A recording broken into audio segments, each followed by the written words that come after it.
இந்த அரசியல் ரீதியா அண்ணனுடைய மரணத்தை மறக்கடிக்கணும், அண்ணன் இவ்வளவு பெரிய கொள்கையை தோண்டி புதைக்கணும் அப்படின்னு சொல்லிட்டு யாரை பயன்படுத்துறாங்கன்னா அவங்களுடைய சொந்த மனைவியையே இந்த அரசு மிரட்டி பண்ணி வைத்து இப்பொழுது அந்த மிரட்டல்களுக்கெல்லாம் ஊழல்களுக்கெல்லாம் அவர்கள் பணிந்து தனி கட்சி என்று ஒன்றை இன்று ஆரம்பித்து அண்ணனுடைய கொள்கைக்கு எதிரானது.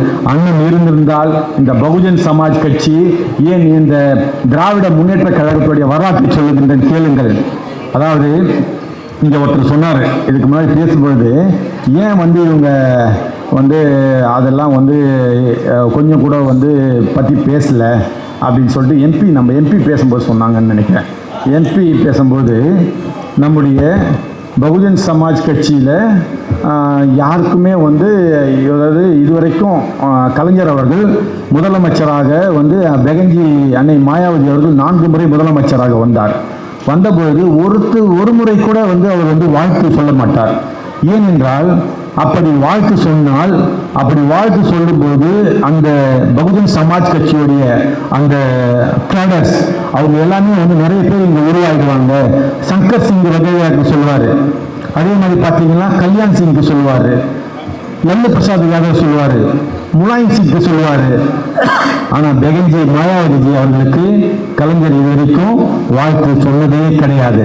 அப்படிப்பட்ட ஒரு பரம்பரையிலே வந்ததுதான் இந்த திராவிட முன்னேற்ற கழகம். இந்த திராவிட முன்னேற்ற கழகத்துடைய நோக்கம் என்னவென்றால் 65% வாக்குகள் தாழ்த்தப்பட்டவர்கள், தலித்துகள் என்று சொல்லும் தலித்துகள் தாழ்த்தப்பட்டவர் என்ற வார்த்தையை நான் பயன்படுத்துவதை நான் வாபஸ் வாங்கிக் கொள்கின்றேன். தலித்துகள் என்று சொல்லக்கூடிய அப்படிப்பட்ட மக்களுடைய வாக்குகளிலே நீங்கள் மேடை ஏறி அமர்ந்து கொண்டு யாரை அழிக்க பார்க்கிறீர்கள் என்று பார்த்தீர்கள் என்றால் தலித் மக்களை ஒடுக்க பார்க்கிறீர்கள். இன்னும் ஓப்பனாகவே சொல்றேன், உங்க கூட்டணியிலேயே திருமாவளவன், விடுதலை சிறுத்தை கட்சியோட தலைவர் திருமாவளவன் இருக்காரு. அவர் கொடியேற்ற விடுறீங்க, நீங்க கொடியேற்றினாக்கா போயிருங்க 100 போலீஸ் நிலையம்.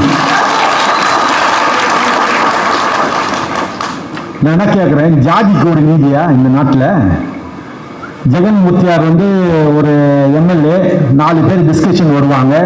4 பேர் டிஸ்கஷன் வரும்போது ஏதாவது ஒரு ஆஃபீஸர் ஏதாவது டிஸ்கஸ் பண்ணாங்க அப்படின்னு சொன்னாக்கா அதுக்காக ஒரு அதாவது இது விடுதலை சிறுத்தைகளுடைய இவர் திருமாவளவன் விசிக கட்சியுடைய தலைவர் ஒரு மாநாடு நடத்துறாரு. அந்த மாநாடு தெரியாமல் இருக்கணுன்றதுக்காக இந்த திராவிட முன்னேற்ற கழக அரசு என்ன பண்ணுதுன்னா காலையில் 12 மணிக்கு அவர் கைது பண்ணுறோம்னு சொல்லிட்டு ஒரு 250-300 போலீஸை விட்டு அந்த செய்தியை பெருசாகுது. இவர் மாநாடு நடத்தினார் எங்கன்னே தெரியாத அளவுக்கு ரிட்டர்ன் பண்றாங்க. நீங்க கூட இருந்தாலும் உங்களுக்கு நீங்க என்னதான் நீங்க தோளோடு தோல் நின்னா கூட உங்களுக்கு துரோகம் பண்றதுதான்